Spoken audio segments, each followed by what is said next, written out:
नमस्कार मित्रांनो, लक्ष्मीच्या पावलांनी आपल्या लाडक्या आणि आवडत्या मालिकेत आज आपण बघणार आहोत. नैनाने जो कलाचा ऑडिओ रेकॉर्ड केलेला असतो, आता तो ऑडिओ नैना बदलवत असते. त्याची छोटे छोटे कात्रण करून आता त्याचा सिक्वेन्स चेंज करून त्याची ऑडिओ पूर्णपणे आता नैनाने बदलवलेली असते. कला बोललेली मात्र एक असते आणि नैनाने आता ते दाखवलेलं वेगळंच असतं. रोहिणी आता नैनाला विचारत असते की झाले का सगळं. आता इशाऱ्यानेच नैना सांगत असते की सगळं काही माझ्या कंट्रोल मध्ये आहे. नैनाने आता कलाचं म्हणणं असं रेकॉर्ड केलेलं असतं जसं काही कला म्हणत असते, मी जरा वागताना त्यांच्याशी जपूनच वागते. त्यांचं म्हणणं फार मनाला लावून घेत नाही किंवा त्यांच्याशी जास्तीत जास्त चांगला वागण्याचा प्रयत्न करते. त्यांना प्रत्युत्तर देणं किंवा त्यांना उलट उत्तर देणं हे मला जमणार नाही असं नाही. आता असे बरेचसे चेंजेस करून आता नैनाने ती ऑडिओ ही रोहिणीला पाठवलेली असते. जेव्हा आता रोहिणी ही ऑडिओ ऐकते तेव्हा मात्र तिला प्रचंड आनंद होतो. ती म्हणत असते, आता सरोज वहिनीला कसं पटवायचं हे मला चांगलं माहितीये.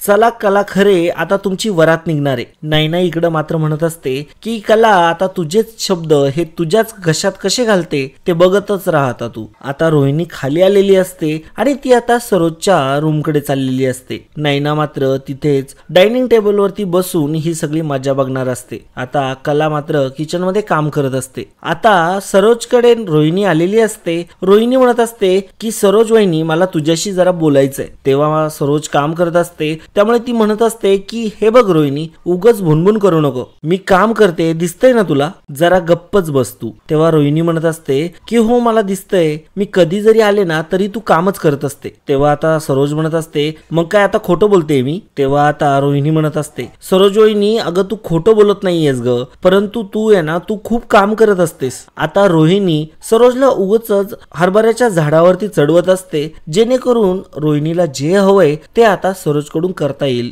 असं आता तिच्या डोक्यात प्लॅनिंग असतं. आणि आता सरोजला कसं फितवायचं हे आता रोहिणीला चांगलंच माहिती असतं. त्यामुळे आता ती सरोजला बरंच काही बोलत असते. हे बघ अगं सरोज वहिनी, तुझं सगळं लक्ष बिझनेस कडे असतं म्हणून तुझं ना घरामध्ये सगळीकडे दुर्लक्ष व्हायला लागलंय. आता हे बघ, मला चांगलं माहितीये तू साध्या आणि सरळ स्वभावाची आहे, म्हणून आहे ना तुझ्या या साध्या आणि सरळ स्वभावाचा घरात खूप जण आहेत ते तुझ्या या स्वभावाचा गैरफायदा घेत आहे आणि ते मला बरोबर दिसतंय ग. आणि सरोज वहिनी, जोपर्यंत माझ्या मनात जे चाललंय ना ते मी तुला सांगत नाही ना तोपर्यंत मला चैनच नाही पडणार ग. सरोज म्हणत असते, रोहिणी नको ना मला त्रास देऊ, मी काम करते ना, आणि जरा तुला जर काही बोलायचंच असेल ना तर स्पष्ट बोल. तेव्हा आता रोहिणी म्हणत असते की ठीक आहे, मी स्पष्टच बोलते, पण जरा हे ऐक आधी. आता रोहिणी जो ऑडिओ ऐकत असते त्याच्यामध्ये कलाचा आवाज असतो. कला जसं काय म्हणत असते, नैनाताई तुला खरं सांगू का, सरोज मॅडमचे ना माझ्या बाबतीत काही गैरसमज आहेत, पण तशा सरोज मॅडम जरा हट्टी आहे आणि हटकळही आहेत, म्हणजे एकदमच ताट स्वभावाच्या. म्हणजे त्यांचं बोलणं काही मनाला मी लावून घेत नाही किंवा त्यांना उलट उत्तर देणं किंवा त्यांना प्रत्युत्तर करणं हे मला जमणार नाही असं नाहीये. सरोज मॅडमही कधी कधी चुकतात. आता हा ऑडिओ ऐकताच सरोजच्या डोक्याला मुंग्या आलेल्या असतात. सरोज मात्र डोळे बटारून आता राग व्यक्त करत असते. आता रोहिणी म्हणत असते, बघितलंच सरोज वहिनी, मला आतापर्यंत असं वाटत होतं की ही कला खरे फक्त आणि फक्त अद्वैतशी भांडते, त्याला उलट उत्तर देते, पण नाही अगं, ती आता तर तुझ्याविषयी सुद्धा वाईट बोलायला लागलीये. रोहिणी आता मीठ मिरची मसाला आणि सगळं काही आता त्याच्यामध्ये ऍड करत असते आणि म्हणत असते, तुझी इतकी मजल वाढेल याचा मी स्वप्नात देखील विचार केला नव्हता. आता मात्र सरोजला सहन होत नसतं. सरोज आता लगेच उठते आणि जायला लागते तर आता रोहिणी तिला अडवते. अगं सरोज वहिनी, एक मिनिट थांब, अगं मी काय म्हणते ना ते जरा ऐकून घे. आता तू तिच्याकडे जाणार, तिला बोलणार, ती काय करेल, ऐकून न घेतल्यासारखं करेल. अगं मी तिला ओळखते, अगं तू तिला नेहमी ओरडतेस, घराबाहेर काढण्याच्या धमक्या देतेस, पण तिच्या बाबतीत आजपर्यंत ठोस निर्णय घेतलायस का तू? नाही म्हणायला, तू ठोस निर्णय काही घेतला तरी तुला डॅड काही करू देतात का? नाही देत. सरोज अगं मी माझ्या डोळ्याने बघितलंय, तू अद्वैतला स्वतःच्या हाताने एकटीने वाढवलंय, पण त्याच्या बायको समोर तुझ्या मताला किंमत 0 आहे. तेव्हा आता सरोज म्हणत असते की रोहिणी तुला वाटेल ते बोलू नको हा, रोहिणी म्हणत असते, मी वाटेल ते नाही बोलते. अगं सरोज वहिनी ती मूर्ख समजते आपल्या घरातल्या सगळ्यांना, आणि आपण ते करू शकतो का? अगं ते आपल्या घरातल्या सगळ्यांना वेठीच धरते. शेवटी आता तिच्या म्हणण्याप्रमाणेच होतं ना आपल्या घरात. म्हणजे बघ ना, जेव्हा ती घर सोडून गेली होती तेव्हा आपण पॅनिक झालो होतो. डॅडची तब्येत बिघडली होती, अद्वैत गेला होता तिला शोधायला, आणि तिच्या घरचे काय करत होते ग? आरामात शांतपणे झोपलेले होते त्यांच्या घरात. आणि ती संगीता खरे सतत माझी लेक म्हणून बोंबा मारत असते. नुसती नाटकं करत असते ती बाई. गरीबपणाचा आव आणायचा आणि अद्वैत कडून हवं तसं करून घ्यायचं. ते समजतं ना मला. सरोज म्हणत असते की पहिल्यापासून बघतेच ते मी. आता मात्र रोहिणी म्हणत असते, गणपतीच्या वेळी आपण सगळे मध्ये होतो आणि ती खरे मंडळी काय करत होती? हातावरती हात ठेवून बसले होते. हे सगळं तर जमतं त्यांना. आपल्या घरात कसे विघ्न येतील, कसे प्रॉब्लेम येतील, आणि त्यांच्या घरातलं वातावरण कसं शांत आणि छान राहील याच्याकडेच लक्ष असतं त्यांचं. म्हणजे तिच्या घरच्यांना हवं ते मिळवता येईल ना. खरं सांगते सरोज वहिनी, ती मुलगी आहे ना आता तिचे रंग दाखवायला लागली. ती आता आणखीन पुढे जाऊन शेफारणार. ती आपलं घर घेणार, आपल्या डोक्यावरती बसणार. तिच्या घरचे आपल्या घरी येऊन बसले ना आपल्या बोकांडी तर मिळवलं सगळं. सरोज म्हणत असते की हिम्मत तिची. आता येऊ दे ना माझ्या समोर, बरोबर दाखवते तिला. मी सुद्धा खमकी आहे हे कळलं पाहिजे तिला. तेव्हा आता रोहिणी म्हणत असते, हो आपण फक्त म्हणतो ग सरोज वहिनी, फार तर आपण हे बोलून दाखवतो, परंतु न बोलता जी करून दाखवते ना ती कला खरे. पण मला सगळं कळलंय आता. तिची खरी स्ट्रेंथ आहे ना तिच्या माहेरात आहे. ते नाही का राजाचा जीव त्या पक्षात अडकलेला असतो ना, तसा तिचा जीव तिच्या माहेरात अडकलाय. मला गॅरंटी आहे एक दिवस ती तिच्या घरच्यांना आपल्या डोक्यावरती नाचवणारच. सरोज म्हणत असते की नाही, असं काहीही नाही होणार. मुळातच मी असं काही होऊन देणार नाही. तेव्हा मात्र आता रोहिणी म्हणत असते की अगं सरोज वहिनी, ती जेव्हा लग्न करून आली होती ना या घरामध्ये तेव्हा तूच अट घातली होतीस की कलाने तिच्या माहेरांशी सगळे संबंध तोडायचे. केलंय का तिने असं? नाही ना. अगं लग्नाला तिच्या अजून 1 वर्ष नाही झालं, परंतु एक पायी सारखा तिचा माहेरातच असतो. त्याच्यापेक्षा ती नैना तरी बरी आहे ना, सारखं माहेर तरी करत नाही. सरोज वहिनी मला तरी वाटतं तू आता तिला इंगा दाखवलाच पाहिजे. तुझ्याकडे खूप पॉवर आहे ग, तू त्या पॉवरचा यूज का बरं करत नाही? बस एवढंच सांगायचं होतं मला तुला. चल येते मी, तू कर तुझं काम आता. आता एवढं बोलून रोहिणी तिथून निघून गेलेली असते, परंतु रोहिणीने मात्र चांगलीच आग लावलेली असते. आग काय म्हणता, वनवा लावलेला असतो. आता काही करून सरोजच्या डोक्यामधली आग काय विझवणं शक्य नसतं. जर मित्रांनो तुम्ही हा व्हिडिओ इथपर्यंत जर कंटिन्यू बघितलाय तर तुम्ही ठरला आहात लकी दर्शक. कारण की मित्रांनो तुम्हाला मिळणार आहे पैठणी जिंकण्याचा मोका. त्यासाठी करायचं इतकंच आहे, हा व्हिडिओ पहिल्यापासून शेवटपर्यंत बघायचा आहे. आणि सर्वात महत्वाचं म्हणजे कमेंट बॉक्स मध्ये कमेंट करायची, त्यामध्ये तुमचं मनोगत लिहायचं आहे आणि शेवटी शब्द लिहायचा आहे पैठणी. आणि मित्रांनो या स्पर्धेसाठी पात्र ठरणार आहेत फक्त तेच व्यक्ती ज्यांनी हा व्हिडिओ पहिल्यापासून शेवटपर्यंत बघितलाय, व्हिडिओला लाईक केलंय, चॅनलला सबस्क्राईब देखील केलंय आणि कमेंट बॉक्स मध्ये पैठणी हा शब्द तुमच्या मनोगतानंतर लिहिलाय. तर मित्रांनो वाट कसली बघताय, आताच लगेच या स्पर्धेत सहभागी व्हा. कारण की मित्रांनो आतापर्यंत भरपूर लोकांनी पैठणी जिंकल्या आहेत, तुम्ही देखील जिंकू शकता. तर वाट कसली बघताय, लगेच जाऊन खाली कमेंट करा. आता मात्र सरोज चांगलीच पेटलेली असते, कारण की सरोजच्या मनात नको त्या गोष्टी ज्या कलाने बोललेल्या पण नसतात त्या गोष्टींची ऑडिओ क्लिप आता सरोजला ऐकवलेली असते. त्याच्यामुळे सरोजला आता चांगलाच भडका उडालेला असतो आणि तिला चांगलाच राग आलेला असतो. आता इकडे मात्र सरोज विचार करत असते की रोहिणी म्हणते ते मात्र खरंय, ही मुलगी काही सोपी नाहीये, ही मुलगी मात्र काही सोपी नाहीये आणि ही कधीही डोक्यावरती बसेल आता याचा काही नियम नाही. आणि ही स्वतःच्या घरातल्या लोकांना कम्फर्टेबल ठेवते आणि आम्हाला मात्र धारेवरती धरते. तिच्या या वागण्याला जर आवर घालायचा असेल तर मलाच काहीतरी करणं फार गरजेचं आहे. ही कला खूप भावनिक आहे नाही का. आता तिच्या भावनांनाच आवर घालायला पाहिजे. आता तिच्या मनावरतीच बोका सोडला पाहिजे, मग तिला कळेल सरोज काय आहे ते. आता सरोजने फोन लावलेला असतो आणि ती फोनवरती म्हणत असते की जरा काम आहे तुमच्याकडे. नाही जरा खूप विचित्र आहे पण खूप गरजेचं आहे. मला काही माणसं हवी आहेत, ते घरी जाऊन दमदाटी करतील आणि वेळ आली तर काही तोडफोड देखील करतील. नाही बिझनेस म्हणल्यावरती काही गोष्टी कराव्या लागतात. आता सरोज हे कोणाला तरी सांगत असते फोनवरती, आहेत काही माणसं त्रास देणारे, त्यांना मला आता सरळ करावंच लागेल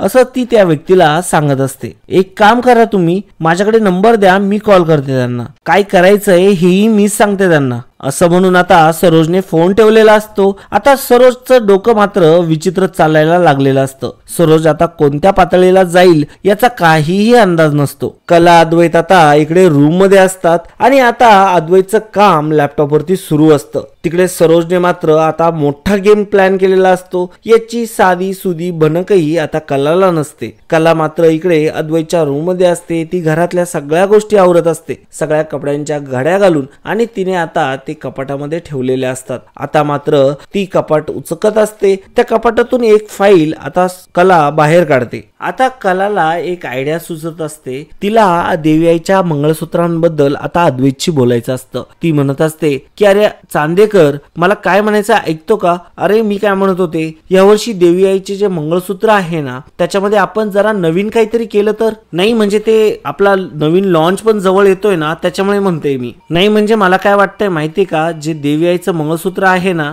त्याच्यामध्ये कोकणी साज किंवा चिंचपेटीच्या. आता कला असं बोलतच असते तेव्हाच अद्वैत म्हणतो की काही गरज नाही. कलाला आता राग येतो. कला म्हणत असते की निदान मी काय बोलते हे ऐकून तर घे, निम्म्यावरतीच काय बोलतोय असं. कला म्हणत असते की हे बघ, तुला मान्य नसेल ना तू मान्य नको करू, परंतु मुद्दा काय आहे तो समजून तर घे एकदा. कला म्हणत असते की मी बोलते म्हणून फक्त विरोध करायचा, तर ही काय पद्धत आहे? हे बघ, तुला नाही आवडलं ना तर नाही म्हण, निदान मग मला माझा मुद्दा तर मांडू दे. अद्वैत म्हणत असतो पण बोलण्यात पण एनर्जी का वाया घालवायची, काय गरज काय आहे? तेव्हा आता अद्वैत म्हणत असतो की आपली जी प्रथा आहे, आपली जी परंपरा आहे ती तशी आहे तशी चालत ठेवूया ना. आबांना तसेही देवी आईच्या उत्सवात कोणतेही बदल केलेले मात्र आवडत नाही.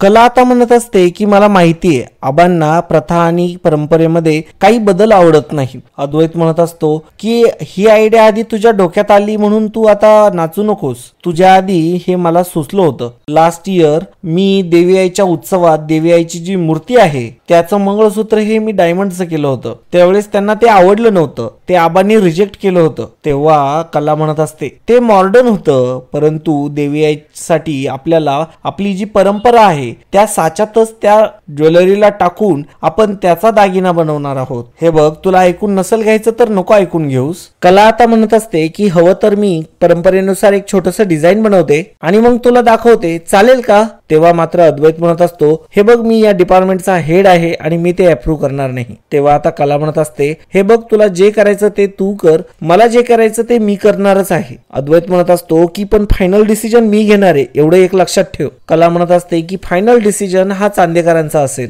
म्हणजे आबासाहेब चांदेकरांचा, म्हणजेच आजोबांचा.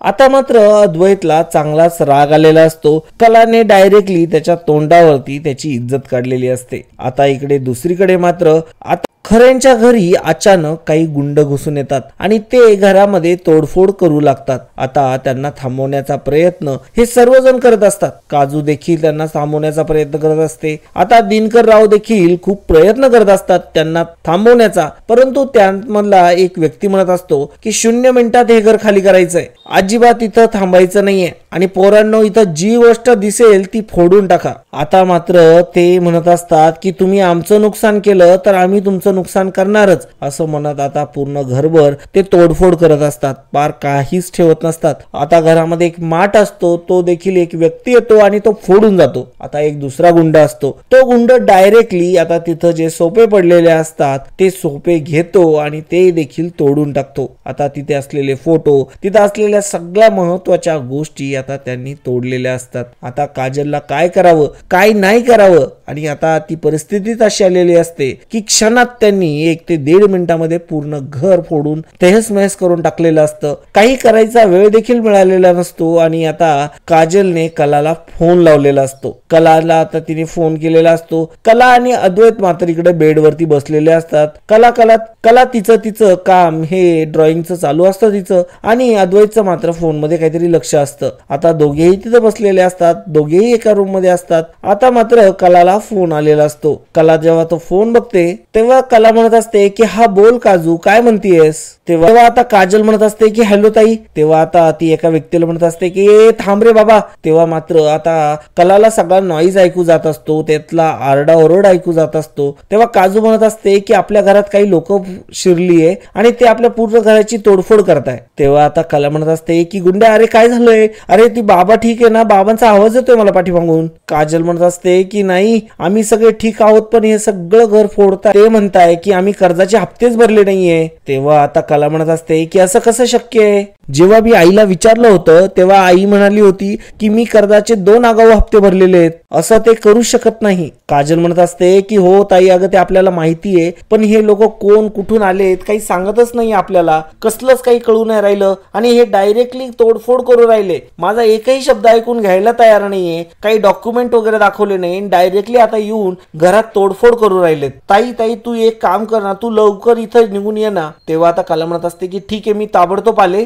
तुम्ही काळजी घ्या फक्त. काजल इकडे म्हणत असते की ए थांब ए, आणि आता त्यांना भिडायला जाण्याचा ती प्रयत्न करत असते. आता इकडे दुसरीकडे मात्र कला खूपच घाबरलेली असते, कलाला खूप सारं टेन्शन आलेलं असतं. आता मात्र कला खूपच टेन्शन मध्ये असते. घाईघाईत ती तिची बॅग घेते आणि तशी ती जायला लागते. ती अद्वैतला काही म्हणत देखील नाही, अद्वैतला काही म्हणालेली नसते आणि ती तिच्या पद्धतीने आता जाण्यासाठी निघालेली असते. तिला खूपच जास्त भीती वाटत असते, तिला खूपच जास्त काळजी वाटत असते घरच्यांची, म्हणून ती आता घाईघाई तिथून निघालेली असते. आता अद्वैत मात्र विचार करत असतो 4 भिंतींच्या आत चांगलं वागून काही उपयोग नाही, मला जर वागायचंच असेल चांगलं तर मला आबांच्या समोर वागायला पाहिजे. तेव्हा आता कला पुढे पुढे चाललेली असते, अद्वैत तिच्या पाठीमागून आलेला असतो पळत पळत. आणि आता आबा आणि रोहिणी मात्र तिथे बसलेले असतात आणि आता अद्वैत विचारत असतो अगं कला काय झालं, इतक्या घाईघाई कुठं चालली आहेस तू? तेव्हा मात्र कला म्हणत असते की आमच्या घरी काही माणसं आली आहे आणि ती आमच्या घराची तोडफोड करत आहे. ती माणसे कोण आहे याचा आम्हाला अंदाज तर नाहीये, आम्ही घराचे हप्ते देखील भरलेत, परंतु ते म्हणताय की तुम्ही कर्जाचे हप्ते भरलेले नाहीयेत. पण खरंच आहो आम्ही आधीच कर्जाचे 2 एक्स्ट्रा हप्ते भरून ठेवलेत, मला आत्ताच्या आत्ता घरी गेलं पाहिजे आजोबा. तेव्हा आता अद्वैत म्हणत असतो ठीक आहे तू एकटी जाऊ नकोस, मी पण येतो. तेव्हा आता आबा म्हणत असतात की बरं झालं तू पण चाललाय तिच्यासोबत, ते आता बरं तुम्ही घरी जाऊन कळवा काय होतंय ते, काळजी घ्या रे, असं आता आबांनी बजावून सांगितलेलं असतं. आता मात्र रोहिणी म्हणत असते आता आबा हिच्या घरी जर हे सगळं घडलं असेल तर ही वेळेत मूर्ती बनूच शकत नाही. तेव्हा आता रोहिणी विचारत असते की मग आता आपण यावर्षीची देवी आईची जी जबाबदारी आहे ती आपण राहुलला देऊयात का? शिवाय बघा ना अद्वैतला कामाचं किती प्रेशर आहे आणि शिवाय तो कलामुळे किती जास्त रमलाय कामामध्ये. मागच्या वेळेस झालेली गोष्ट ना यावर्षी घडायला नको, म्हणून मला असं वाटतंय की. तेव्हा मात्र आबा रोहिणीवरती चिडतात आणि म्हणतात की रोहिणी तडकाफडकी निर्णय घ्यायची काही गरज नाही, संध्याकाळपर्यंत बघू काय होतंय ते. तेव्हा आता आबा म्हणत असतात की तुला मागच्या वर्षीच आठवतंय ना, एका रात्रीत देवी आईची मूर्ती घडवली होती कलाने. आता असं बोलून आबा मात्र तिथून निघालेले असतात. आता मात्र रोहिणीला प्रचंड राग आलेला असतो आबांचा. सरोजला आता त्या लोकांचा फोन आलेला असतो, ते लोक म्हणत असतात की मॅडम तुमचं काम झालंय सगळं. तेव्हा सरोज म्हणत असते की ठीक आहे. आता कला देखील इकडे खरेंच्या घरी आलेली असते आणि जेव्हा कला तो प्रकार बघते तेव्हा मात्र कला पूर्णपणे हादरलेली असते. कलाला समजत नसतं की हे नेमकं काय झालंय. तेव्हा ती विचारत असते की अरे गुंड्या काय झालंय हे, आई बाबा काय झालं हे. तेव्हा आता कला प्रत्येकाला विचारत असते, मात्र संगीता आणि दिनकर मात्र पूर्णपणे हतबल झालेले असतात, ते सुद्धा रडत असतात आणि आता कलाला सुद्धा कंट्रोल होत नसतं, कारण की घराची सगळी दुर्दशा त्या लोकांनी आता केलेली असते. कला आता विचारत असते गुंड्या अगं काय हे सगळं. काजू आता म्हणत असते की अगं तायडे काय झाले काय समजतच नाहीये, ते लोक कोण होते, त्यांची नावं काय होती, कुठून आली होती, त्यांचं काहीच माहिती नाही आम्हाला, आम्ही त्यांना विचारण्याचा प्रयत्न देखील केला.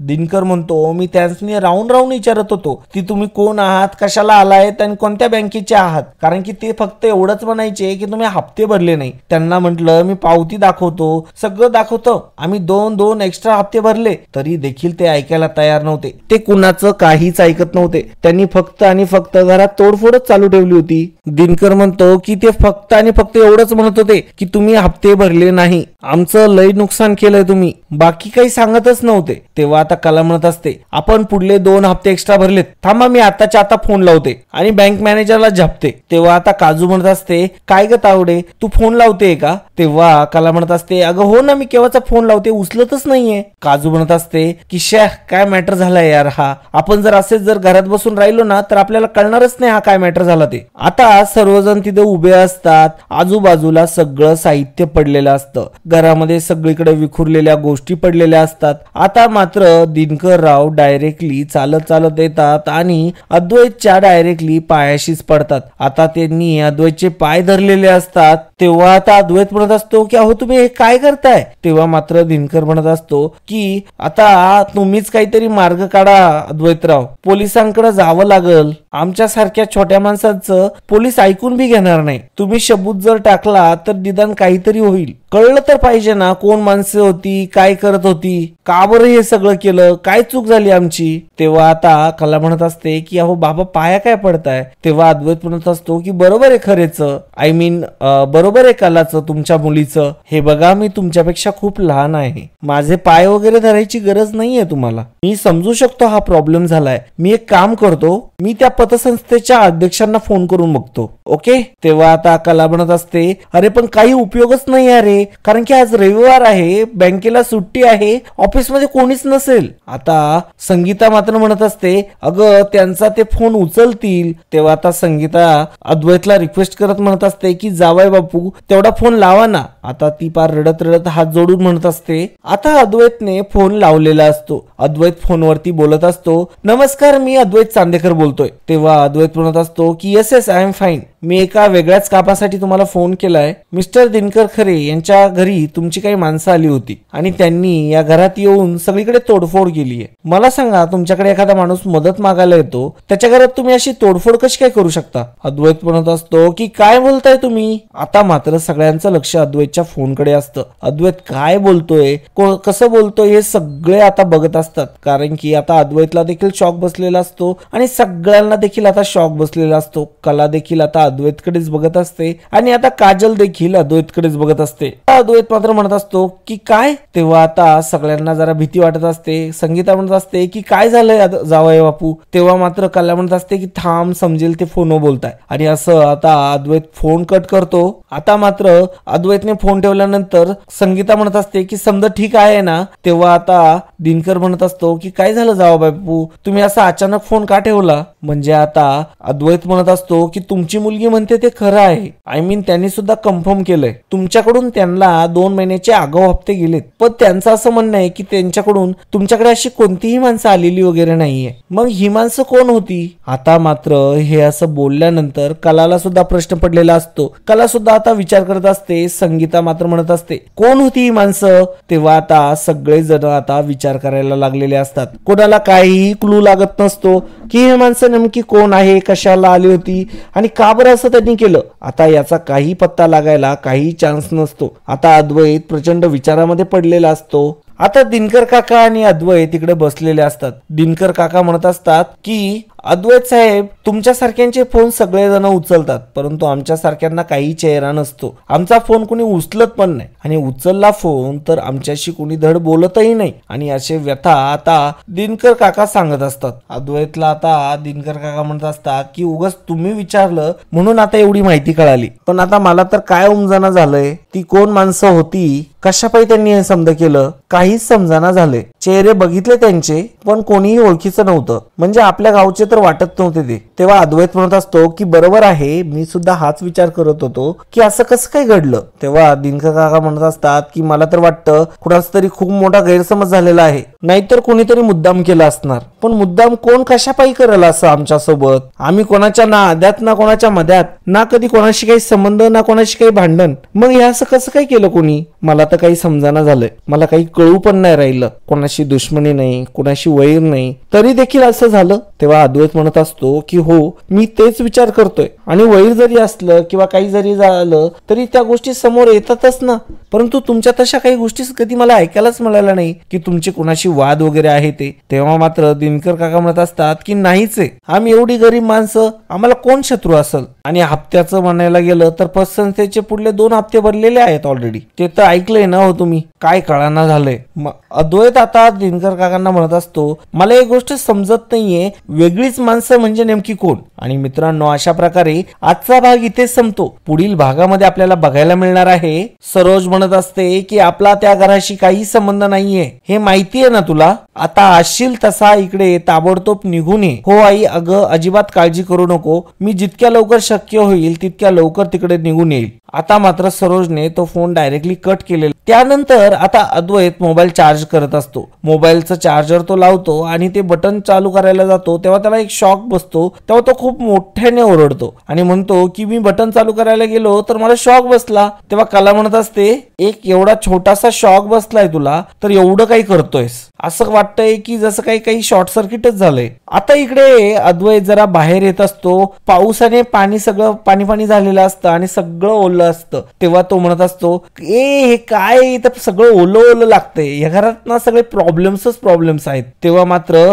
कला आता त्याला धक्का देत म्हणते की हे बघ, हे माझं घर आहे, तेव्हा त्याच्यावरती टीका करणं बंद कर, आणि हे बघ, तुला नाही ना थांबायचं माझ्या घरात तर लगेच निघ. तेव्हा अद्वैत म्हणत असतो, तशी पण माझी इच्छा नाहीये या खंडरमध्ये थांबायची. आता मात्र कलाला प्रचंड राग आलेला असतो आणि कला खूप रागाने अद्वैतकडे बघत असते. अद्वैतने मात्र आता चुकून खूप मोठी गोष्ट बोलून दिलेली असते. आता मात्र कलाचा कसा पारा चढणार हे बघणं खरंच खूप रंजक ठरणार आहे. तर मित्रांनो, तुम्हाला काय वाटतं, सरोजने जी गोष्ट केलीये ती तिला शोभते का? ती एक बिझनेसमॅन आहे आणि तिने कोणाच्या नादी लागायला पाहिजे, तिच्या लेवलच्या लोकांशी, परंतु ती नादी कोणाशी लागते, तिच्यापेक्षा हजारो पटीने छोट्या असलेल्या व्यक्तींशी, आणि त्यांना देखील अशा पद्धतीचा ती त्रास देते. खरंच तिला हे शोभतं का? तुम्हाला काय वाटतं हे कमेंटद्वारे नक्की कळवा. तुमचं मनोगत व्यक्त करा आणि खाली पैठणी हा शब्द तुमच्या मनोगतानंतर लिहा. कारण की मित्रांनो, ज्या ज्या व्यक्तींना इच्छा आहे या स्पर्धेमध्ये सहभाग घेण्याची, त्यांनी काही गोष्टी आहेत त्या पात्रतेच्या त्यांनी लक्षात घ्या.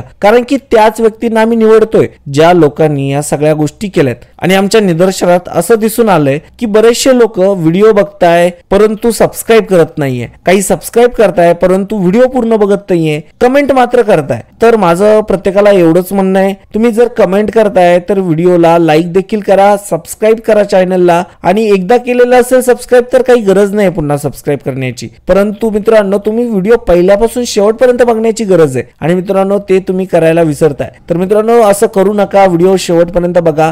त्या पात्र व्यक्तींना संधी आहे पैठणी जिंकण्याची. तर मित्रांनो, वाट कसली बघताय, लगेच कमेंट करा आणि मित्रांनो मिळवा चान्स पैठणी जिंकण्याचा. धन्यवाद.